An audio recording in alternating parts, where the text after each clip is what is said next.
ഇത് കണ്ടോ, മാങ്ങയുടെ മുകളിൽ ഇതുപോലെ കറുത്ത കുത്തുകൾ വരികയാണ്. മാങ്ങയുടെ മുകളിൽ ആദ്യം ചെറുതായിട്ട് ഇങ്ങനെ പ്രത്യക്ഷപ്പെട്ട് ഇതിങ്ങനെ വലുതായി വളരെ വലിയ ലീഷൻസ് ആയിട്ടാണ് കണ്ടോ, പൊട്ടിപ്പിളരുന്ന രീതിയിൽ ലീഷൻസ് ആയിട്ട് വിണ്ട് കയറി മാങ്ങ കൊഴിഞ്ഞു പോകുന്ന ഒരു സംരംഭം.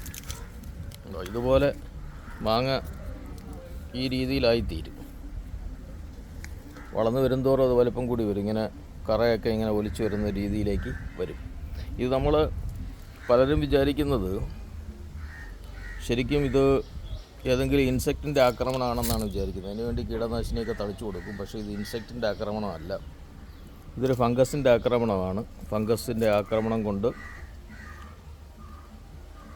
തൊലിപ്പുറത്തുണ്ടാകുന്ന ഈ ആക്രമണം ഉള്ളിലേക്ക് പോവുകയും അങ്ങനെ മാങ്ങ വളരുന്നതനുസരിച്ച് അതിനകത്ത് ലീഷൻസ്, അതായത് ഇങ്ങനെ പൊട്ടുന്ന ഒരവസ്ഥ ഉണ്ടാവുകയും അത് പഴുത്ത് അഴുകി താഴേക്ക് പോവുകയും ചെയ്യുന്നതാണ്. ഇതിന് ശരിക്കും പ്രതിവിധി എന്ന് പറയുന്നത് സിസ്റ്റമിക് ഫഞ്ചിസൈഡായ സാഫ് അടിച്ചു കൊടുക്കുക എന്നുള്ളതാണ്. 1.5 ഗ്രാം 1 ലിറ്റർ വെള്ളത്തിൽ കലക്കി തളിച്ചു കൊടുക്കണം. തളിക്കുമ്പോൾ ശ്രദ്ധിക്കേണ്ട കാര്യം എന്ന് പറഞ്ഞാൽ കണ്ണിമാങ്ങ ഇങ്ങോട്ട് വന്ന് കഴിഞ്ഞതിന് ശേഷം വേണം ഇത് തളിക്കാൻ. പൂങ്കുലയിൽ വീഴാതിരിക്കാൻ ശ്രദ്ധിക്കണം. പൂങ്കുലയുടെ സമീപത്തുള്ള ഇലകളിൽ തളിച്ചു കൊടുത്താൽ മതി.